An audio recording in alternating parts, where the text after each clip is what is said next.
ladies and gentlemen, boys and girls, and assembled company to the World Storytelling Cafe. And tonight, or today, depending on, because our transatlantic friends, it is the middle of the day. For our friends in Nepal, it is probably getting on towards midnight. And for the rest of us, it is evening. And Ali's not quite sure. He's on that cusp between evening and night. But we have two fantastic guests, Gayle and Amy. But before we start, I think we should recognize that some of the children we always have on Tuesday night at our 18 and under young international sessions will have enormous difficulty joining us tomorrow night, because a great many of them are from Gaza and we are thinking about them, and our thoughts go out. And I'm going to bring the pass over straight away to two people who are real carriers of the tradition and the memories of their peoples. Gayle Ross, Cherokee Nation, and Amy Blumel, Chickasaw Nation, and I'm going to hand over to you two. So without further ado, a big round of applause for Gayle and Amy. Thank you, John. It is such a pleasure to be back at the World Storytelling Cafe. And yes, you're right, this is a special night because I'm joined with my dear friend, Amy Bruton-Blumel, who is a citizen of the Chickasaw Nation. And of course, the Chickasaws and the Cherokees both were among the 5 tribes of the Southeast that were forced away from our homeland in the Southeast. And the Chickasaw Nation and the Cherokee Nation today are in what the rest of the world calls Oklahoma. We don't, of course, we prefer to identify as being inside our own tribal boundaries. But Amy has escaped south all the way to Austin, Texas. So what we're going to do is we're going to go back and forth because the Chickasaws and the Cherokees were both southeastern tribes, chicken salads and Cherokees. And that's funny. I'm watching what it's typing. I should get off that. Chicken salad and Cherokees. Amy, that's you and me. Our cultures are similar. There are a lot of things that we have in common. And some of our stories are similar and with just little differences here and there. And so we're going to start with some stories that we both have in common. And those are our trickster stories. And for us, that is G-Stew, rabbit. Amy, what's we call rabbit Chukfi. It's the rabbit. Chukfi, yeah. Chukfi and G-Stew is with us this morning. We're going to start with that. And the trickster stories, especially the rabbit stories, are especially for young people. I'm told in the old days, you didn't hit an Indian child. You didn't yell at an Indian child. You told a story. If you don't want them to do something, tell a story about what happened to Rabbit when he did that. So they're teaching stories, and many of them in the story, Rabbit ends up only tricking himself. But again, these stories are all from the beginning days of the world when everyone spoke the same language. My grandmother would say, everyone spoke the same language, and except for killing and eating each other, they got along pretty good. So Rabbit, well, he was always in trouble. He was in trouble because he talked all the time. He would not stop talking, no matter what. He never knew or cared whether he knew what he was talking about or not. He just liked the sound of his own voice. You may know people like that. He talked so much, they say Creator came along, scooped him up and said, "Gee, Stu, you don't listen. I'm going to help you listen better." And he took a hold of Rabbit's ears and that's how come Rabbit's ears stick up like that. But he still didn't listen. He still talked too much. And like I say, he loved to play tricks. And this is a story about a trick that he played on one of his little animal relatives, and that was Otter. You see, what happened was the birds had a contest to see who could fly the highest. And it turned out, of course, that that was Eagle.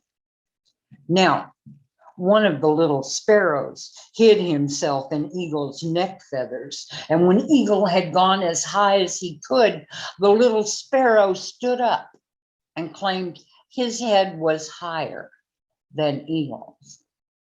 But when no one wanted to call him the winner of the contest because he was frankly cheating. And so they had what's called an honor dance for Eagle because he was the strongest flyer. Now, if you go to a modern day powwow today, you might see an honor dance where a family wants to pay tribute to a family member, say maybe the first of their family to graduate from college, the first of their family to come back to their own country with a medical degree and serve the people in that way. And when you see this, you will see that the person who's being honored steps out on the dance arena and makes a circle by themselves. Their family falls in behind them. They make another circle. The people from their own tribe and community fall in behind the family and make another circle. And on the fourth circle, everyone is free to follow and honor that person in the dance. Now, when Rabbit saw how much honor was paid to Eagle, he immediately started thinking of a way to where he could have an honor dance. It would mean a lot. And so he suggested that they have an honor dance for the animal with the most beautiful fur coat. Now, that wasn't Rabbit, but he had a long, beautiful, bushy tail that he was proud of. And so he thought the people would choose him because of his beautiful tail. But they immediately began talking about animals with beautiful actual fur coats. Skunk thought that white stripe on his back made his coat the most beautiful. But if you remember, the person leading the honor dance goes around and everybody falls in behind them. No one wanted to dance right behind Skunk all night long.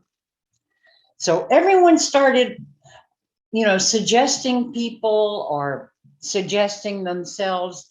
And finally, Bear said, "What about Otter?" And if you know Otter, if you've seen him in the rivers and the streams, you know his coat is beautiful. And everybody smiled because here was someone they could all agree on. And so it was decided that in a few days, they would gather and they would hold an honor dance for Otter. Now, Rabbit, of course, had his nose put out of joint because he wasn't chosen. And to make matters worse, Rabbit is the messenger. They made him the messenger for the tribe. They figured he was going to be talking anyway. They might as well give him something to say. So now it was his job to travel up to Otter's house, tell him about the dance, and escort him back to the council house. All the way up there, Rabbit was thinking. He was thinking of a way to steal this honor dance from Otter. And by the time he got to Otter's house, he had what he thought was a pretty good idea. He told Otter about the dance. And, you know, Otter is a humble, good-hearted little fellow. It made him feel so good to know that the people wanted to honor him this way. So he agreed to travel back with Rabbit. But they hadn't gone very far when Rabbit insisted they camp for the night. They were on the edge of the river, following it downstream.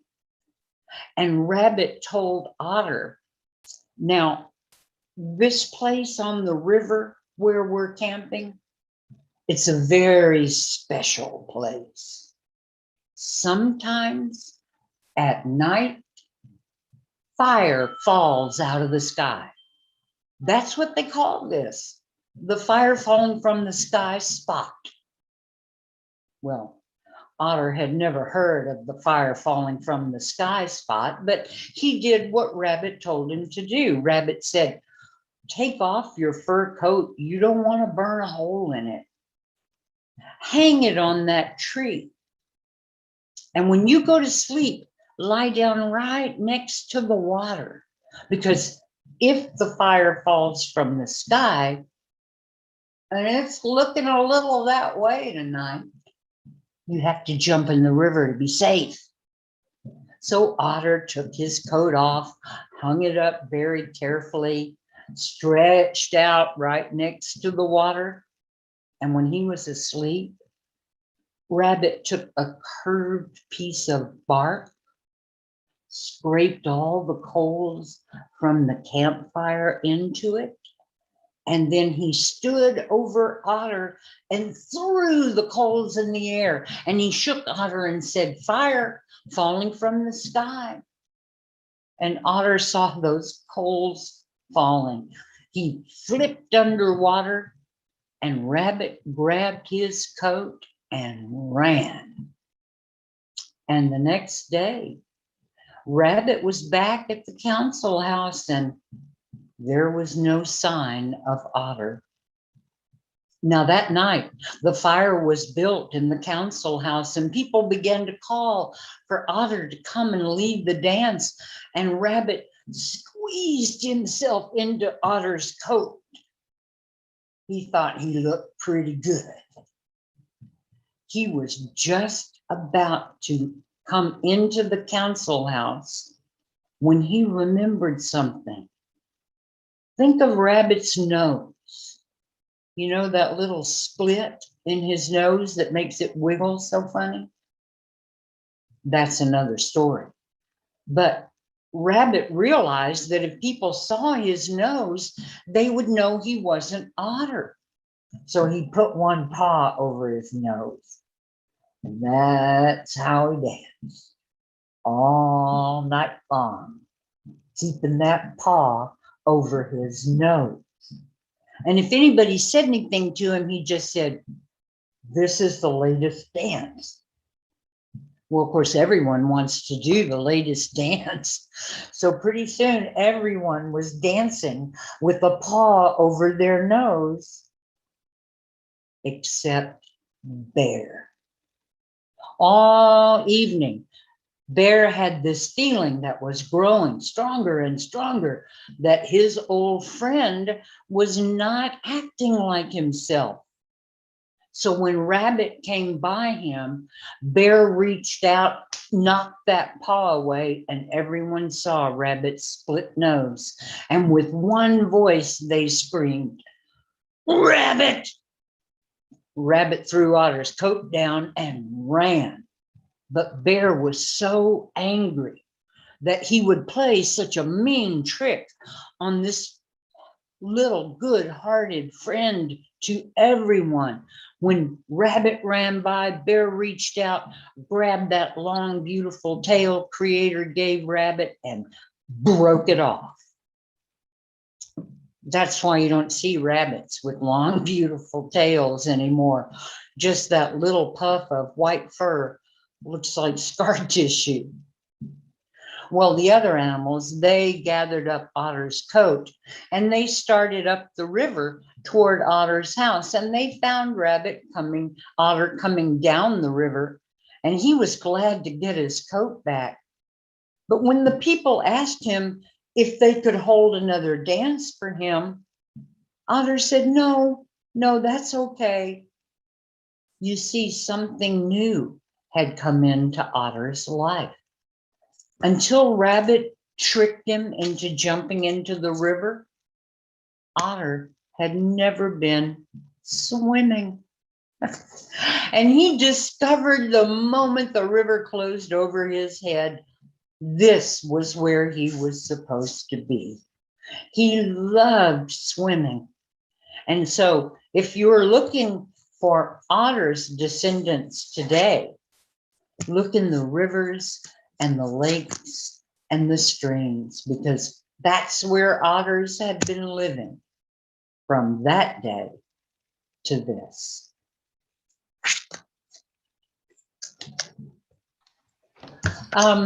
Amy. Yes, ma'am. Are you ready? You got another one you can share with us? Yeah, we tell 2 or 3 different versions of Rabbit's tale and how things come to be. And my favorite rabbit trickster tale story is that Rabbit was going down through the woods. And as he was going down through the woods looking for trouble, because that's what Rabbit was prone to do, as he was going down through the woods looking for trouble, he is grabbed up by the ears by Kowi-i-Mitla. Now, Kowi-i-Mitla is the wildcat. And the wildcat lifts him high into the air and he says, I'm gonna eat you. And Chukfi says, Kio, no, I'm too skinny. You don't want to eat me. There's no meat here. No nippy, Kio nippy, no meat. I would not be a good meal. And the wildcat says, nah, I think you'll do. And Chukfi says, wait. If you let me go, I will run down into the woods to the Chalakloa people. Now, the Chalakloa are the Turkey people. And he said, their Minko, their king, is the fattest bird in all the wood. And I will bring him back for you. And when I bring him back for you, you will eat. You will have a feast. You will never have had such a meal. And the wildcat looked at him and he wasn't sure. And he said, he said, no, please. He says, let me go. I will get you a Chalakloa. So the wildcat puts him down and he says, now, if you don't come back, I'll hunt you down. And I'm going to eat your mom and your dad and your kids and your grandparents. I will eat everybody. You better bring me my meal. Yes, no problem. So Chukfi heads down to the woods, but he turns around and comes back to the wildcat and he says, do me one favor. Lay down and close your eyes and don't open them. And the wildcat was very suspicious. He said, Nanta, what? What are you talking about? He says, just lay down. So the wildcat lays down and Chukfi takes and he gets handfuls of dirt and he throws it on the wildcat, and he takes some rock and some twigs and he breaks it up over him. And then he takes his hands and he rubs them through Wildcat's hair. And I mean, he messes this cat's hair up. And then he runs off into the woods. Now, when he gets to the village of the Chalakloa people, they all see him. Hello, Chukfi, hello. He says, hello. He says, Minty, come with me. You will not believe this. And they say, what? He says, I'm a mighty hunter. I have killed our enemy. And the turkeys all listen and they say, what? And he says, I have killed our enemy. The Kowi-i-Mitla, the wildcat that hunts us all. I have killed him. And the turkeys begin to laugh because Chukfi, he's this big. He's no claws, no real teeth, and they laugh. Chukfi, quit. And he says, no, Minty, come, look. And so they're curious and they follow him back through the woods. And when they get to the clearing, what do they see? Kowi-i-Mitla, hair everywhere, dirt and rocks strewn everywhere. I mean, it looks terrible. And Chukfi says, I told you, I'm a great hunter. We shall have a dance to celebrate the death of our enemy who has tortured us and stalked us for years. So he calls, and the turkeys, like in the honor dance, they form a circle around the body of Kowi and Mitla. And they begin to dance around, and Chukvi's leading, and he has a small drum, and he's singing. And as they come around, Chukvi says, "The big fat turkey is on the right." And everybody stops. And the turkeys say, "What kind of song is this?" And he says, I don't know. I don't know. I just start singing, and I get carried away. I don't know. And the turkeys are like, "This is not a warrior song. This is not, don't sing that song." And Chukvi begins again to play his drum, and they begin to go around and around. And Chukvi says, "The big turkey is by your head." And they'll stop again. And the Minko, the king of the turkeys, he turns and he says, "What is wrong with you? What kind of song is this?" And Chukvi says, "I'm just singing. I don't know. I don't know. I don't know." And the turkey says, "If you sing this song again, I will gather my people, and we will go. We will leave this place, and we will go back to our village." And at that point, Chukvi kind of bows up and he says, "Of course you'll leave. Of course you'll leave. I'm a mighty hunter, but you are a coward." And it made the Turkey King so angry. He jumped up on top of the body of the wildcat, and he began to rip hair out of the wildcat with his feet. And he said, "The Turkey people fear." And before he could finish, Kowi Amithla grabbed him and ate him in front of all of his people. And the turkeys were horrified to realize that they had been led there by Chukvi. Now they began to chase Chukvi, the turkeys. They were angry, and they chased him all through the woods, and he twisted and turned and tried to escape. And right as he jumped into the briars, as Gayle has told you, Turkey had a long, stringy tail, looked kind of like a horse's hanging off the back of his rear end. And right as he jumped, the wild turkey grabbed his tail and snapped it off. And to this day, when you see Chukvi, all of his descendants, they all have a little tail that goes poof. And when you see a wild turkey, they wear these long strings of hair that come off of their chest. It's Chukvi's tail, and it reminds them to trust no one. And that's how Turkey got his beard. Chukvi got his tail. So that's our story. Oh, I love that. I love that. That's really nice. You know, when we have a very similar story where Rabbit talks the turkeys into dancing around Wildcat, who's of course playing dead. Mm-hmm. But when the turkeys say, "What kind of song is that? Why are you saying jump up and kill the turkeys?" Rabbit says, "Oh, that's what he used to sing." So we're making fun of him by singing what he would sing, "Jump up and kill my turkeys." Yeah, we also have one that ties into trading gifts too, or being jealous of someone else's gift, like Otter's coat. So we have that, you know, Skunk, the fox kept trying to steal his coat. So we have, you know, it's Southeastern people have so many same stories, slightly different. You know, we do the same dances, we sing the same songs, and then our tales are so close. And of course, our stomp dance songs, the leaders will tell you that that's not any language that we speak. Those songs are no one really knows anymore.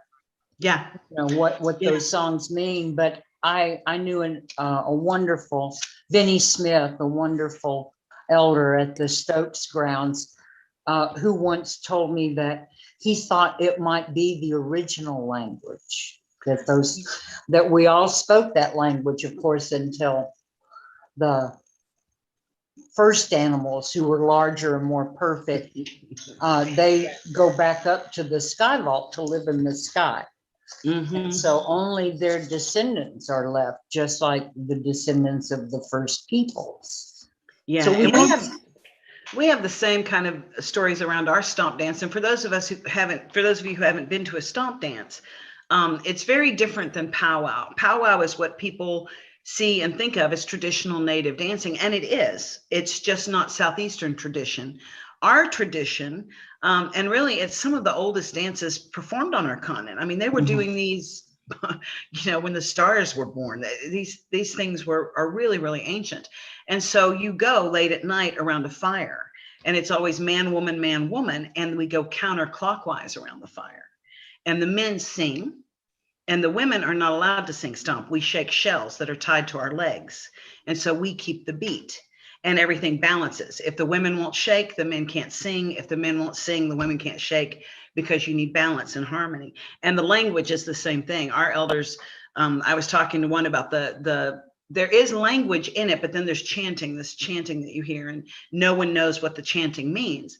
And our elders told me, they said, we won't know until the return of Creator, until the world becomes whole again, and you can call that Creator's return or the whole world coming together, however you want to phrase it. But until the world comes back into balance and everything is settled again, we won't know, because Mike wants to know if the men hide their faces. No. Most of the men wear a hat, cowboy hat usually, and they have an eagle feather if they're one of the, or a roach on the back. You'll have the horsehair roaches with the feather out of the back. Right. And we dance counterclockwise because we keep the side with our heart closest to the fire. As you're going around the fire, it's you keep the side, you keep your heart. And then the smoke carries your words to the Creator. Right. The smoke carries the words into the universe. No, there's nothing better. And I'm hoping that, our grounds will be able to open up this summer. It was very hard. It was very hard for a lot of people last summer when we couldn't gather at our grounds. Native people, I don't know if you know this, if you're on Twitter and Facebook, you may know this, but Native people lead everybody in America in terms of getting our vaccinations. Because like almost all people of color in this country, the pandemic hit our people very, very hard. And so when the vaccines came out, our tribal governments, and you can disagree a lot of times over whether your administration is for your tribe is doing what the people want. The one thing they all did really well, especially the Navajo people, is to roll out the vaccines in a way that our people are probably have the highest percentage of vaccinated people in the country. And I know for us, I was very proud of our tribal government because they chose to vaccinate the language speakers first. If you were a language speaker, you were first in line, and then the elders. And many of those, of course, were one and the same. The older people were the first language speakers. A lot of our younger people are learning Cherokee, but a true language speaker are the people for whom it was their first language. Our nation really did the same thing too. We pushed really hard, and our nation also sent its members things to stay home. They sent us PPE and things like that, saying protect yourself and stay away from so they really took care of our people. And then once we were done, we opened up all of our vaccinations to even non-natives. So in Oklahoma, we're doing as much as we can. And can I ask, as an Englishman, which vaccine do you have? I got Pfizer. I got Moderna. Right, so we have a joke over here because the Pfizer one, they're the company that make Viagra. I think I like that. Oh, shut up now, John. It's all right. That's funny, Mike. That is funny, Mike. Let's go ahead and do another story. Sure. You want to take the lead and talk about Sinti, the snake? Yes. Actually, what I want to talk about first is our clan system. There are 7 clans. Your clan membership comes to you from your mother. So in a traditional way, a long time ago, it would be your uncle who actually had more of the hands-on raising of his nephews. Their father would be helping to raise his sister's children, because they were the same clan. So this story is about two boys. Their mothers were sisters. So in Cherokee way, they weren't cousins, they were brothers, because they were raised in the same clan. And these boys, they were good boys. They were good boys. They listened to their mothers when the mothers wanted help in the gardens. They were always eager to listen to their uncles when their uncles told them stories about a good way to be. And when they were about 5 or 6, they got their first weapon, and that's a blowgun. Even today, we have wonderful blowgun competitions. And for a boy, that's your first hunting weapon. And you go out and you can shoot birds, you can shoot squirrels, and their mothers, of course, when they would bring home the squirrels that they had killed, or maybe if they were really lucky, a rabbit, mothers would praise them and say, "Oh, we will eat well tonight. I will make squirrel stew." And the boys would feel like, we did something good. And they were out one day with their blowguns, and they came sliding down. They were at the edge of a big ravine, and they were sliding down from rock to rock, headed for the bottom of that ravine, when they came to a big round rock that they could stand on, and they looked and saw that it was the opening to a sizable cave. Now, I don't know about you, there was a cave not far away from where I grew up in the woods of North Texas. And even though our parents did not want us in that cave, if there were ticks in there, there were fleas, that cave was fascinating. Every day, in the summer, when we would go down to the lake to swim, we would have to climb up to that precipice and go into that cave. They called it Sam Bass's cave, who was a legendary outlaw in the early days of Texas. And the cave was supposed to have been one of his hideouts. Well, these boys were the same way.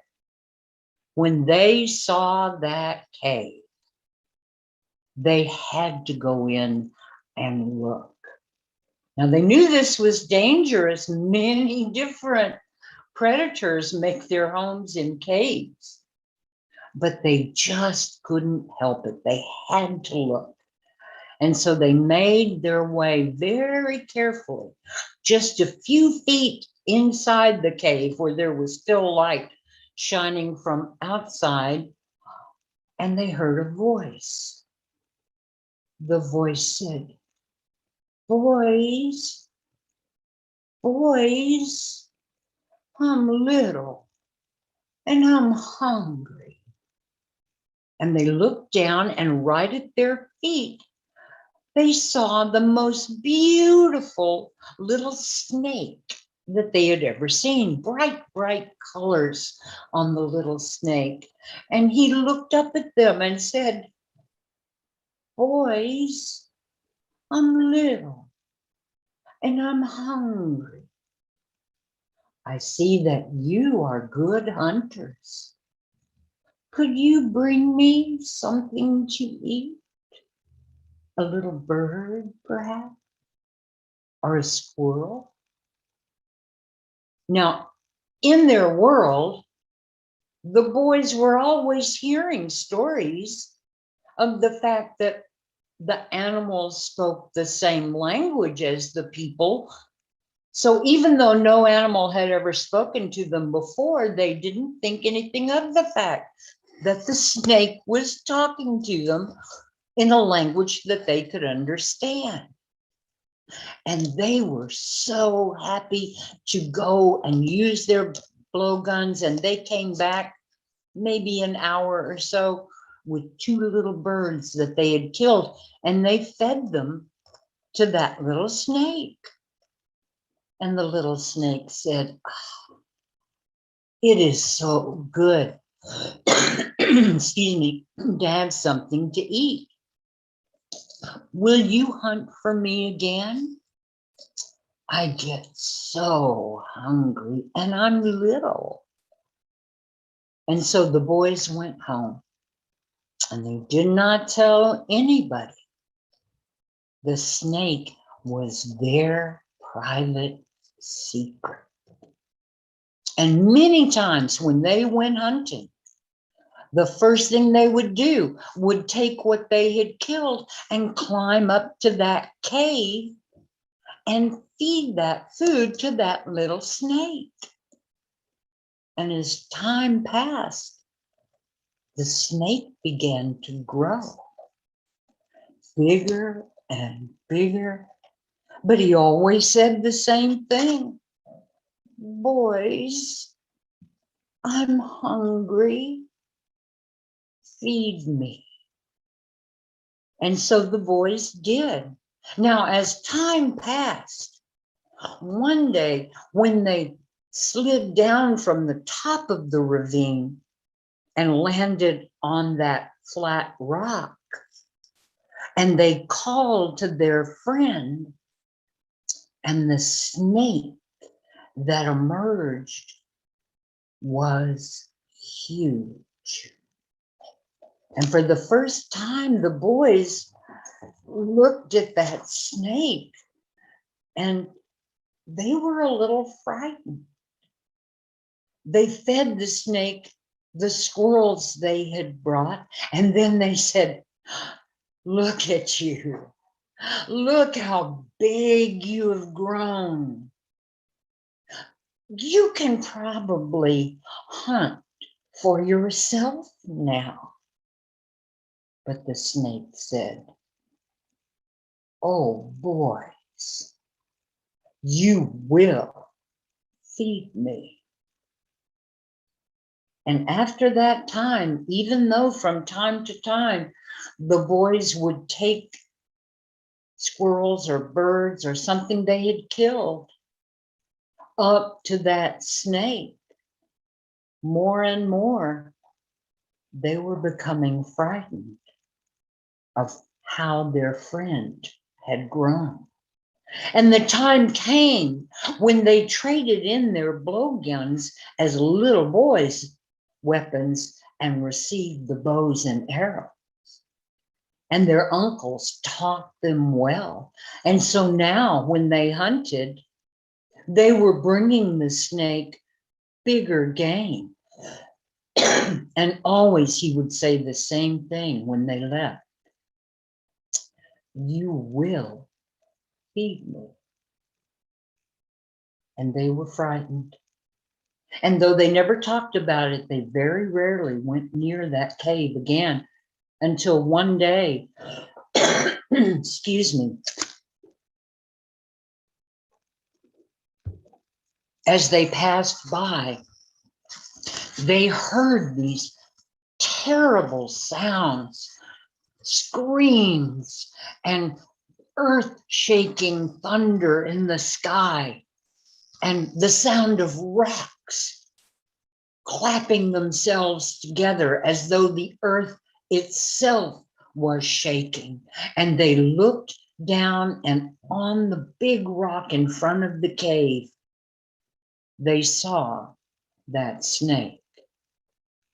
And now there could be no doubt about who their friend was, because he had grown huge. He had horns that stuck up from his head and a great crystal in his forehead, and they knew that they had been feeding an Ukte, the dragon of the Cherokee people that had terrified them in stories from the time that they were small. And the Uktana had his great coils of his body wrapped around a man, and they were fighting and falling from one side of the rock to another. And the snake saw the boys and said, "Come down with your bows and arrows and kill this enemy of your people." But the man said, "Boys, I am thunder. Kill this Uktane before he kills me." And the boys thought very fast, who should they help? The snake that they had raised, who was their friend, or the man who claimed to be thunder, with his voice shaking through the skies? And they remembered how frightened they had been by the sound of thunder's voice when they were children. And they remembered how frightened they had been of the stories of the great Uktane. And then they remembered what their mothers had told them when they were frightened by the sound of the thunder. Boys, thunder is a friend to the Cherokee people. Without thunder, we would have no rain. Without rain, we would have no crops. We couldn't live without our friend thunder. And when the boys remembered that, they slid down from the rocks and landed on the rock ledge. They drew their bows and arrows, and thunder called to them, hit him in the 7th spot on his body. And so the boys counted very carefully, and they shot their arrows at that 7th spot. And their arrows flew true. And Uktana screamed and then dropped to the ground. And from his body, this horrible smelling smoke began rising into the air, and thunder called to the boys, "Run, run, this is poison. He will kill you." And so the boys made their way down to the bottom of the ravine, and they began running as fast as they could. And all the while, this big, rolling, noxious smoke followed right behind them. They were becoming so tired, but thunder sent lightning to strike a hollow tree, and it burst into flames as the boys ran by, and the flames began eating away at that smoke. 7 times, thunder sent lightning to build a fire. 7 times, the boys ran past the fire and saw the smoke being eaten away by that fire. And at the 7th tree, the smoke had cleared and a gentle rain began to fall. And the boys, they stopped and caught their breath and thought about how differently the day would have ended if they had killed thunder and let the Uktane alive, and how many of their people would have died. So they walked home together, and they told their uncles what they had done. And they told their mothers, "Thank you. Thank you for teaching us that thunder is a friend to the Cherokees."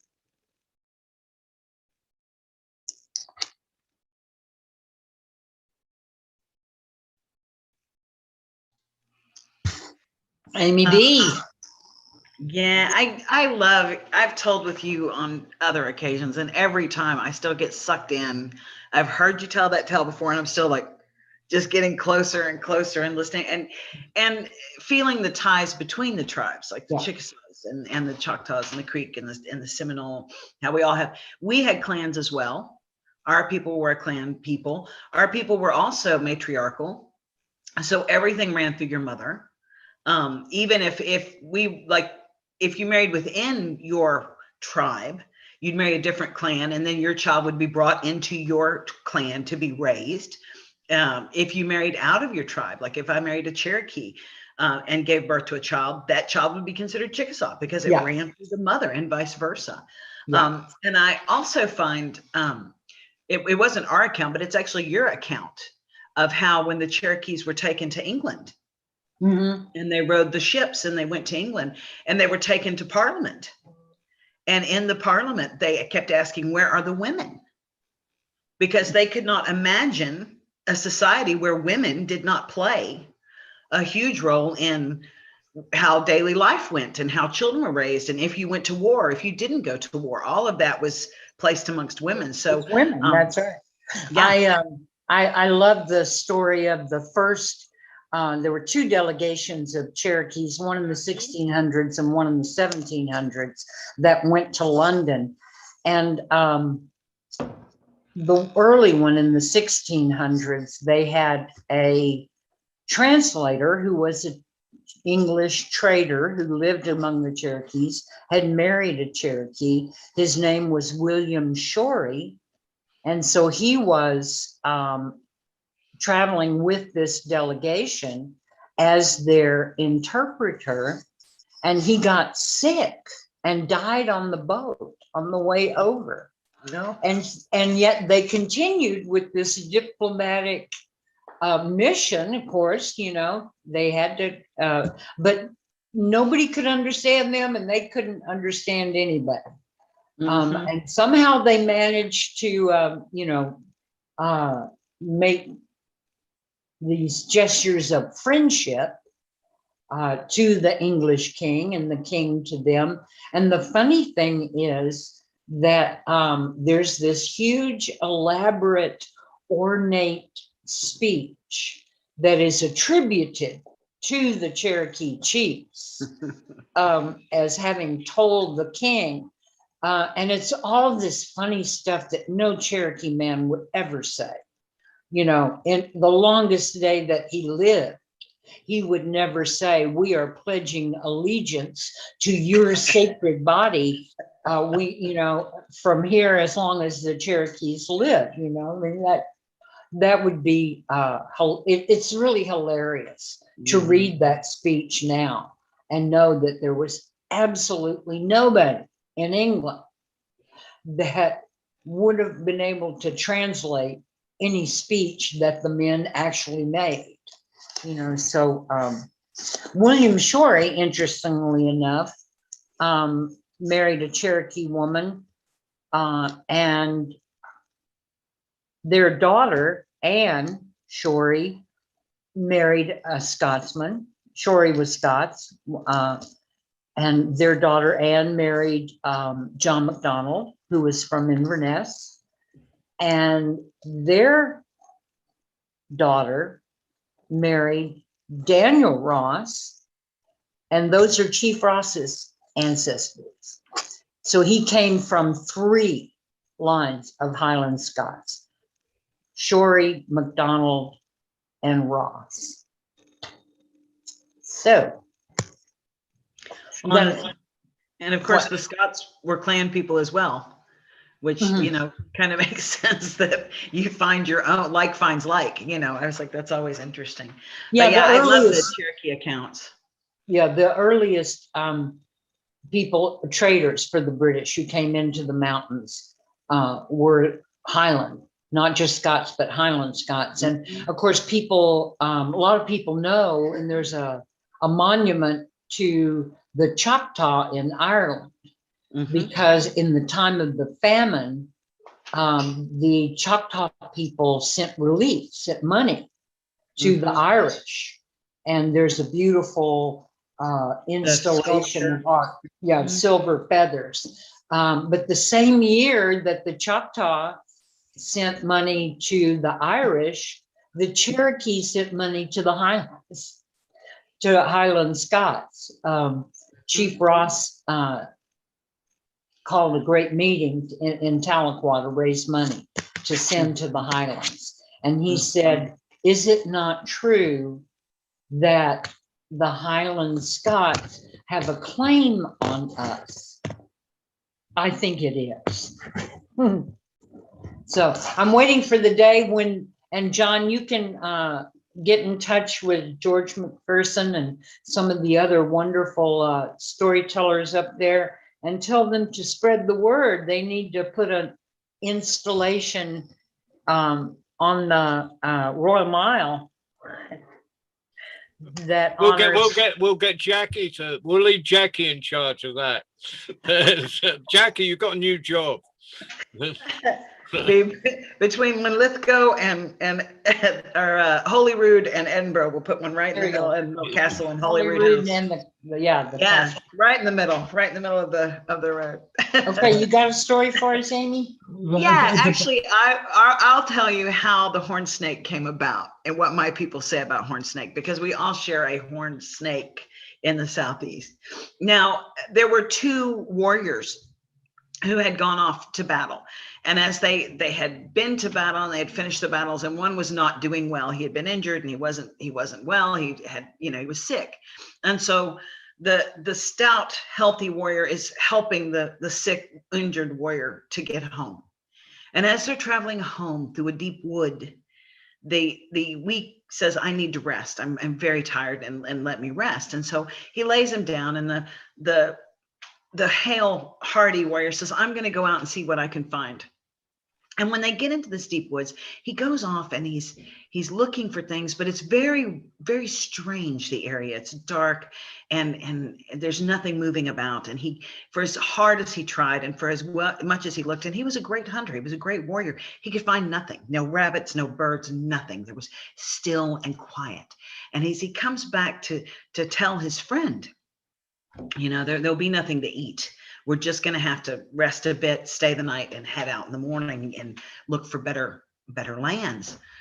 He gets back and the friend is smiling, and the friend is really happy. And he's like, I've got us something to eat.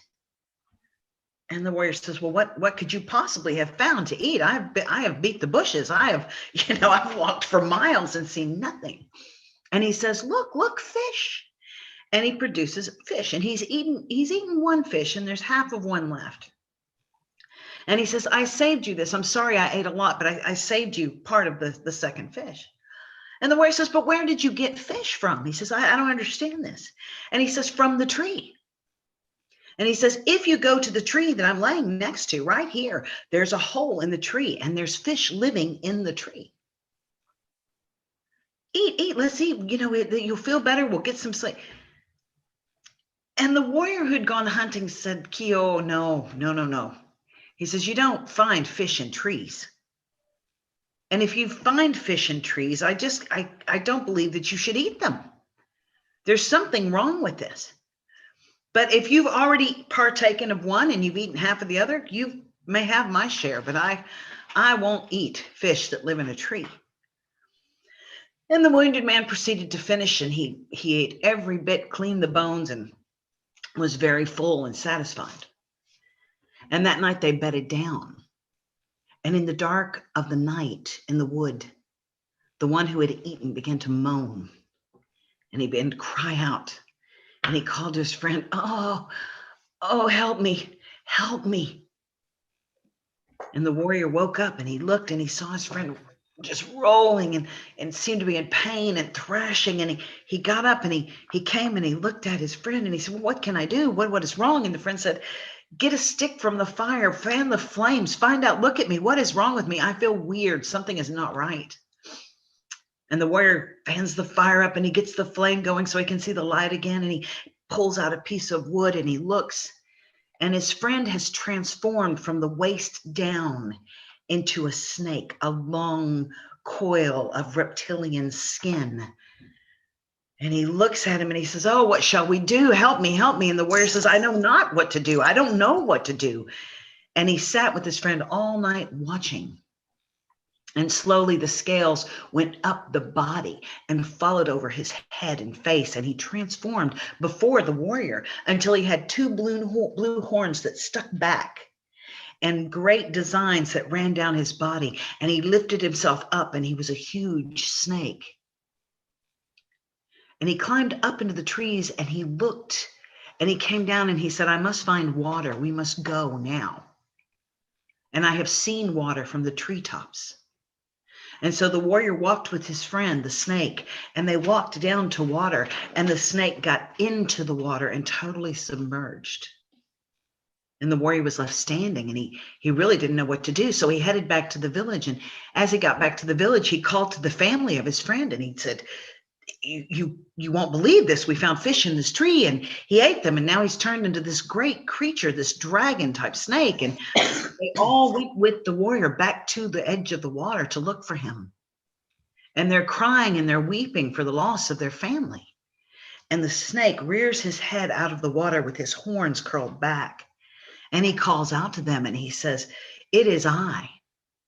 And as they sing their mourning songs and as they cry, they begin to lay upon his antlers, upon his horns, the pieces that were his, whether they were belts or tools, anything they could loop over the animals' necks to honor him and to, they didn't know what they were hoping he would come back. They had no idea what to do, but they began to lay his possessions upon him. And he disappeared in the water. And when he came back up, he began to swim round and round and round.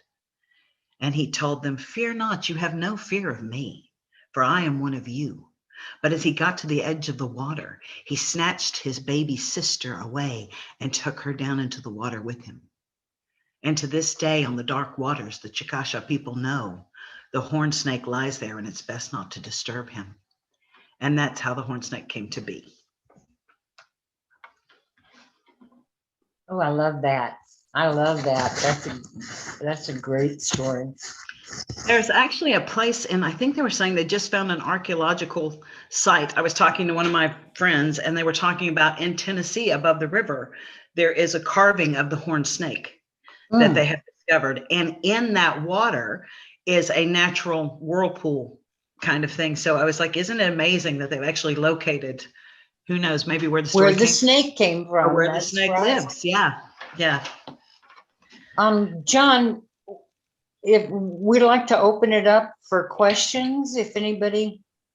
If you want to ask questions, and one at a time, please, and so if you get in there first, everyone else shut up and let them answer, and then you get in second. I'm not going to run an order, but would anyone like to ask either Gayle or Amy? And Mike Rust, I see there, has his hand up first. Mike, absolutely, yes. I know many people from the Highlands of Scotland, and they tell many stories about snakes, adder snakes.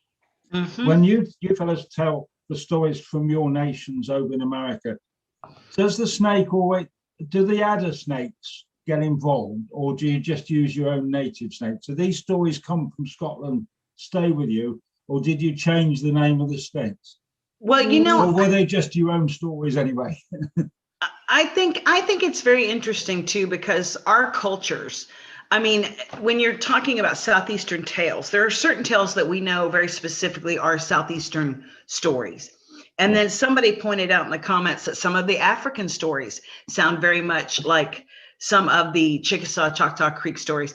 And then you have, did any adders? Well, my family, we have, my great grandmother was Irish. She was a Fry, and she married a full-blood Chickasaw. So, all of these cultures were meeting and mixing and clashing. And so we were always told it was horn snake, and we talk a lot about rattlesnake because the Choctaw people have it, even the diamonds into their clothing, and we have rattlesnake stories.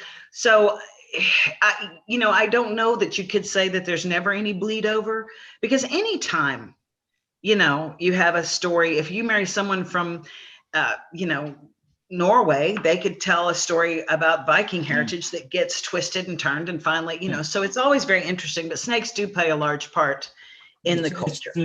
For us over here in the UK, it's to do with the landscape. A lot of it's to do with the landscape and to the hills and the rivers.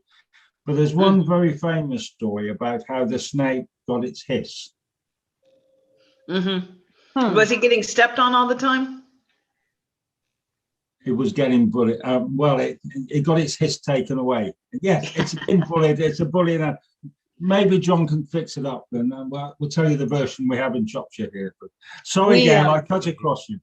No, that's okay. I was just going to say probably the most well-known example of the mingling of stories are what in the southern U.S. today are called Brer Rabbit stories. Brer Rabbit, yeah. Brer Rabbit is Anansi and Cherokee rabbit grown together. Storytellers in many of the Brer Rabbit tales, you see, we have, a rabbit story that predates that is the one where Rabbit is stealing water from the well, and that they try to kill him by throwing him into the briar patch, which he begs them not to do. So you really see storytellers don't stick with what doesn't work. After a few generations, if kids don't remember the giant spiders of Africa or the leopard or the other animals, then they, start to substitute what was in your area. In the American South. And Brer Rabbit is definitely half Cherokee, half Anansi.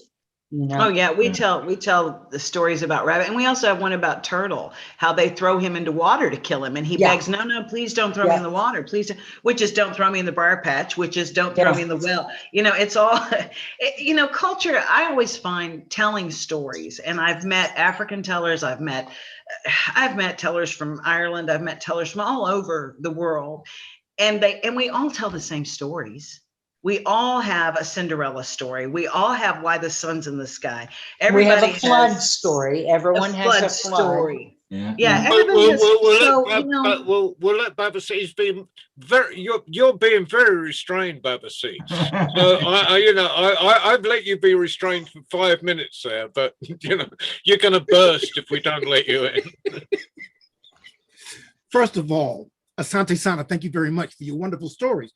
Brer Rabbit stories, to add to that a little bit, Brer Rabbit stories and Anansi stories, they share, I don't know, should I say indigenous people? I'm at a loss because I'm still dealing with this my own nature and my own culture, but some of the Brer Rabbit stories also come from West Africa, where Brer Rabbit stories and Anansi stories seem to parallel and then get transported to the Americas. One of the things that I love, I think, Amy, you said that, or it may have been you, Gayle, pardon me, my memory, how people incorporate different aspects of their culture into new cultures or from other cultures. And one of the beautiful things about indigenous people and people of the African diaspora is that here in the Americas, enslaved people and the indigenous people had a rather convoluted relationship. In certain parts of the country, we were very tight. We looked after one another. In other parts of the country, the Buffalo Soldiers may or may not have been obeying to the indigenous people.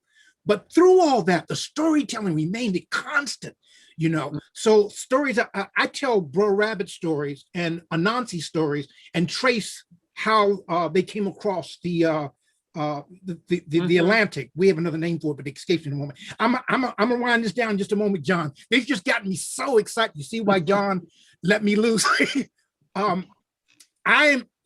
African Americans always, many of us claim some indigenous blood. In my family, I think we're supposed to be part Cherokee, part Blackfoot, and part I don't know, because we don't know, But I just, ladies, the way you have brought together the richness of how cultures all have similar stories and how they get blended and how they can adapt from one culture to another. I had something else I wanted to say, but I'm so charged up, I need to calm down for a moment. So I'm going to surrender the floor. But ladies, Asante Sana, thank you. Oh, that's Swahili. Thank you very much for your stories, your information, and Mike, for your connections as well. Thank you very much. And now I cede back the floor. Thank Thank you. you, Baba. Yeah. Thank you, Baba.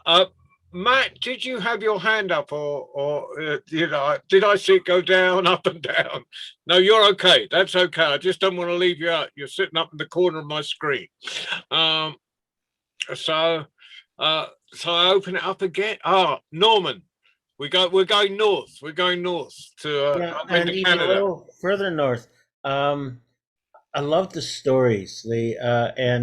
And knowing a lot of stories is, that reminds me of, that story could come from. So I'm going to not even go there because there's too many places to run. But one comment I wanted to make was north of Toronto, there's a thing called the Peterborough Petroglyphs. And I think one of the proper things to do, which just occurs to me right now, let's drop the name Peterborough and give the petroglyphs another name if we really want to. But there is a horned serpent depicted on that. We don't know the full stories because there's been many changes, but there seems to be an underlying thread throughout all of these stories. Well, I mean, when you look at native tribes too, people always assume that, like, if you were Chickasaw or Cherokee or Iroquois or Cheyenne or, Dakota, Lakota, you were in one place and you stayed in one place. And the truth is, we had trade routes. We have copper that came from Wisconsin, and we were trading from Shell all the way down into South America and Mexico. So, and our baskets were. Yeah.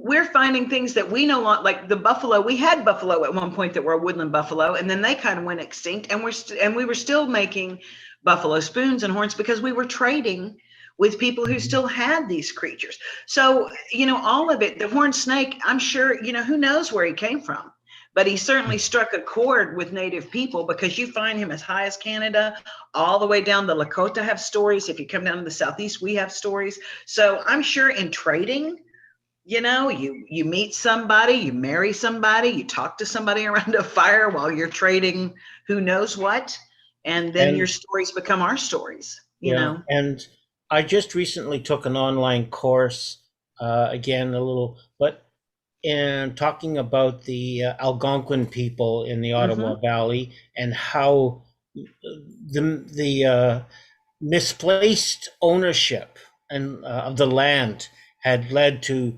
although most of it had not been ceded at all. And so the teacher was giving us the history. But one of the things she mentioned was a conference in, I think, 1760s, in which First Nations were brought together from all over the place. The conference wasn't just locals who could walk in from a couple miles, hundreds of miles in all directions. There were delegates brought together. So those were not just trade connections. Those were known political alliances, so on and so forth. And basically that history has been ignored. But it's much easier to deal with a group of people if they're just ignorant, living in the woods, and then you can round them up and do what you want, instead of saying they had governments and they had whole systems of, interaction, and they had cities. I mean, my people were city dwellers. We built, huge cities and mound builders before that. The Southeastern people, so yeah, it's much easier just to go, oh, well, there was nothing going on. No, we were very connected. We were politically connected. We were, intertribally connected. We were traveling. We were talking. Yeah, it was its whole network. And look at the blowback. Look at the blowback that Rick Santorum got on CNN with the incredibly ignorant. Yeah, there was no native that culture. He made that the white people birthed a nation from nothing. From nothing. There was nothing. From nothing. And there's still nothing here. Yeah. And if you actually do a little bit of work, and not really even very much. Just Google Native contributions.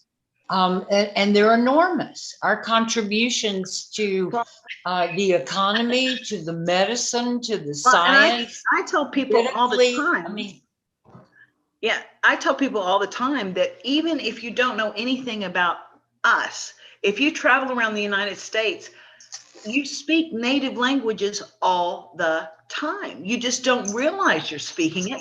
And a lot of times it's mispronounced. yeah. But Kansas, Texas, Iowa, Ohio, Massachusetts, Nebraska, all of these words come from native words. And if you go through the rivers and the cities, if you, Oklahoma, Okla is man or people, and Homa literally means red. So you're talking about the red man or the red people named by the Choctaw people.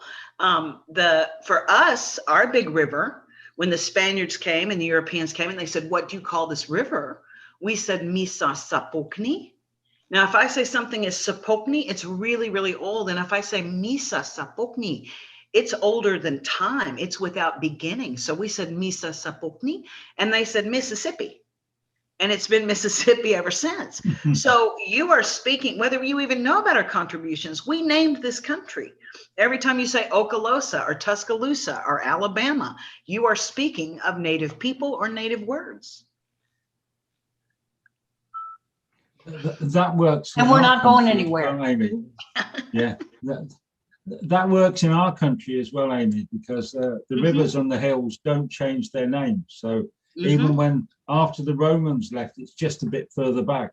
1700, 1800 years ago, the Anglo-Saxons came over and they said exactly the same.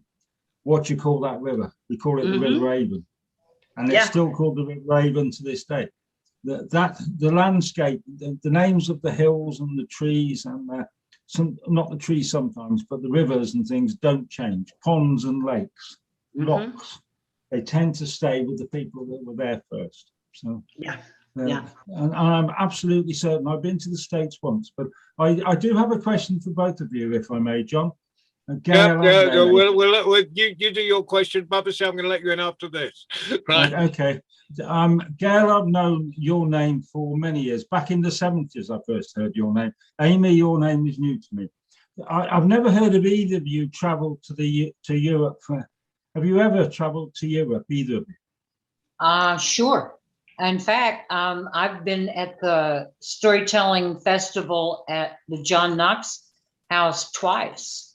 Right. So I've traveled all over Scotland and some in England, and then, you know, Denmark, Germany, other places on the continent. But the most time that I have spent in overseas is in England and Scotland and Ireland and Wales. Right. Okay. And see, I grew up overseas. My father worked for the government, so I grew up in Germany, Turkey, Okinawa, Scotland, and did that kind of stuff. But at the time, I was a kid, and then when I was in Scotland, I turned 19, 20, 21, and at that time, I wasn't storytelling. You know, I mean, I knew the culture and I was told things, but I wasn't. You know, I was 20 years old. Let's go to the pub and run around. That was about 5 years ago then. Yeah, exactly. Thank you. You are now my favorite person in the whole group. Thank you, Mike. But no, I'd love to come back. So if you know any connections, let's go. Gayle. Yeah, I know.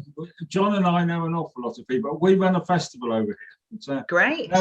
Gayle in particular, your name first came into my sort of circle of names back in the early 80s with Dan Kedding and W. Tomlinson. Your name was mentioned lots of time, and it's well regarded.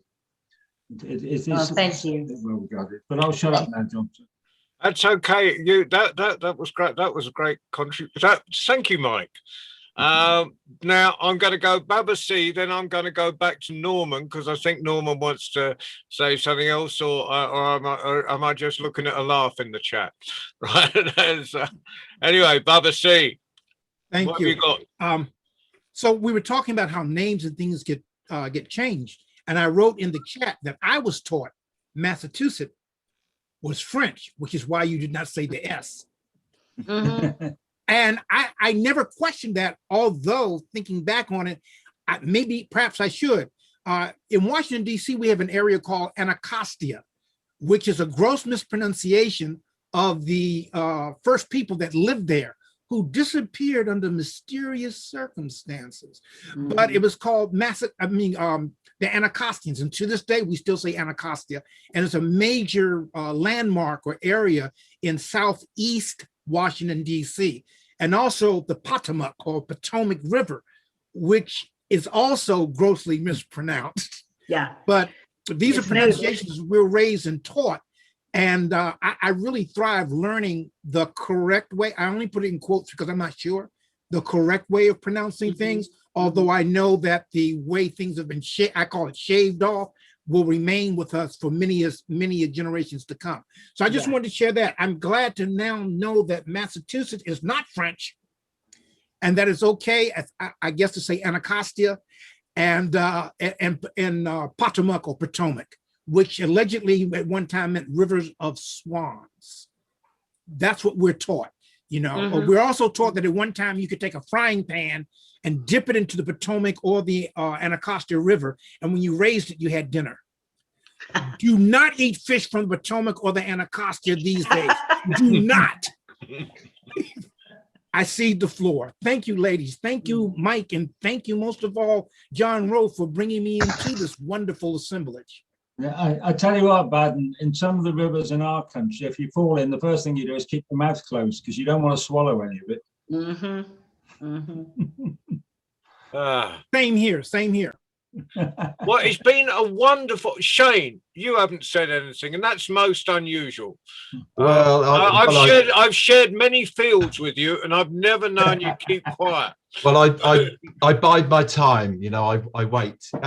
It's just a little anecdotal real story, actually, just because you were telling some snake stories. And I spend quite a bit of time in the woods doing stuff with children and bits and pieces, and I spend a lot of lone time as well.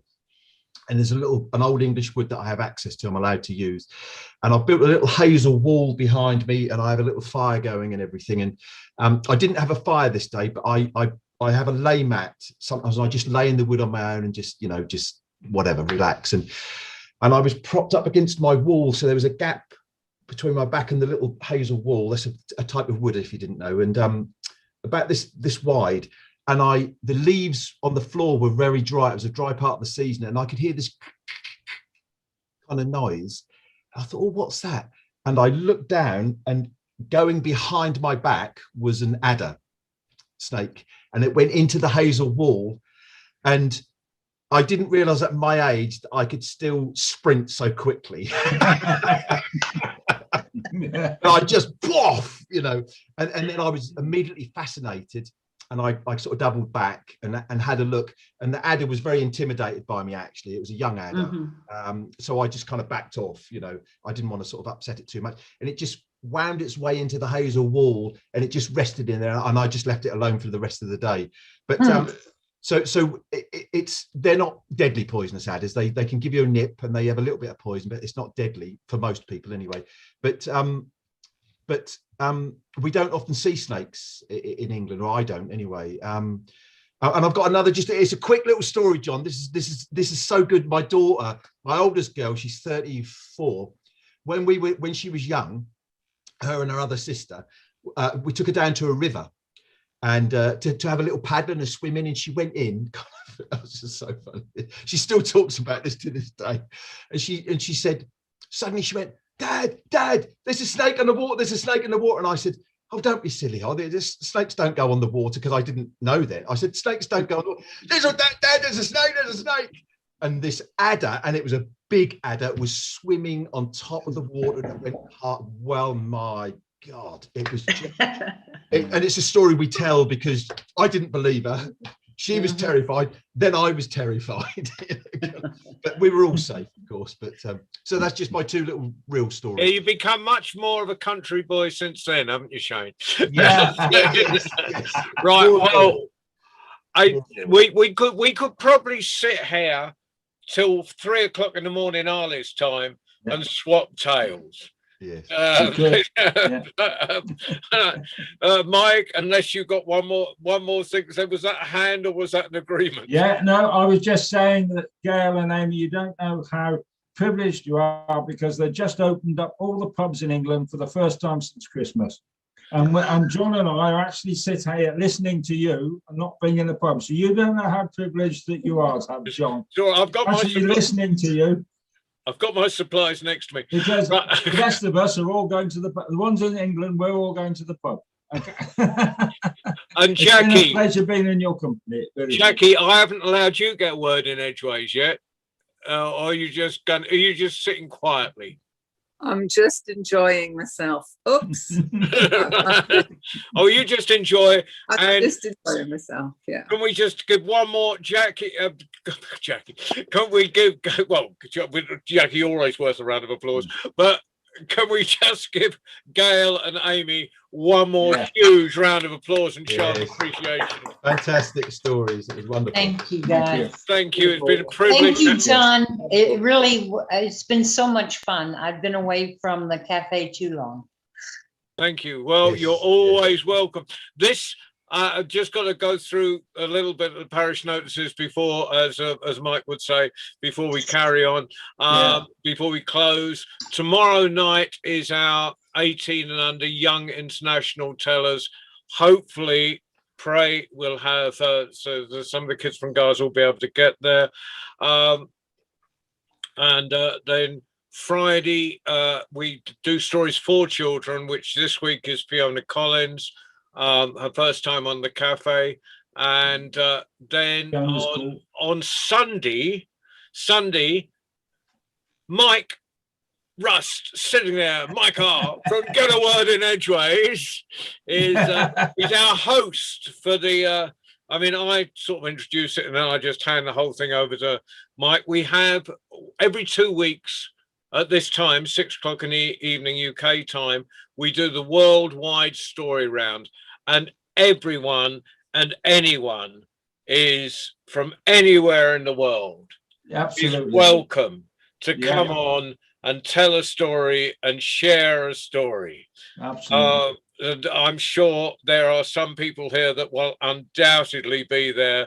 You're both welcome to. It'll be there. It's every 2 weeks. Yeah. So if you work, you're welcome to turn up anytime you like. And if you've forgotten what the 2 weeks are, just look at our schedule and it'll tell you. But for now, thank you and good night. Thank you for having me. This was really nice. Thank you so much. That's been really interesting. Thank you very much, both of you. Good to see you, Amy. Good to see you too, Gayle. We'll do it soon in real life. Okay. All right. Chapis Lecho. I'll see you again. See you. To be continued. Yeah. When I get to Austin. I'd love that. Anytime. I'd love that. Gayle and Amy, I want to at some point learn some basic greetings and phrases in your tribal or clan tongues. Sure. I'm not fluent. I wish I was. Unfortunately, I sprinkle Swahili, but I'm not fluent either. Well, that's kind of my view on it too, because I'm like, our language is so endangered. I like to kind of throw it out as seeds and hope that it implants somewhere. So yeah, I'd love that. Yeah, find me on Facebook or my website, and we'll get in touch. Okay. Thank you. And Baba C, I've Facebooked you a message because I had a confession. I must have deleted that amazing email you sent with all your information on, and I've got that. So if you can resend that, that'd be really good. Sure. But I do have one question, John. I didn't understand. You had said you didn't understand the email address. I've worked it out, I think now. It just needs, because the hat, and that is, if anyone wants to put in the hat, I think the hat is going to Gayle tonight. Not that many people do put in the hat these days, but we've been running on donations for so long, most people's pockets are empty. Well, I think that with economies opening back up again, that the hats will probably have more than rabbits coming out of them. Yeah. So what it needs, how the hats work, they're connected to your PayPal account, and it goes, so whatever email your PayPal account is attached to, That is what the hat is attached to. So, and I looked at that thing you put and it just said at so and so, and I thought but now I've reread all your email apart from the one I've lost, and everything I'll send them. makes No, sense. but remember, I have witnesses to ask you to that you asked me to resend my emails. I have witnesses. Absolutely, So- it's going to happen. Anyway, we're still going out live on Facebook. So good night, everybody. Fantastic. Until the next time. I'm just admitting my own incompetence here. Bye.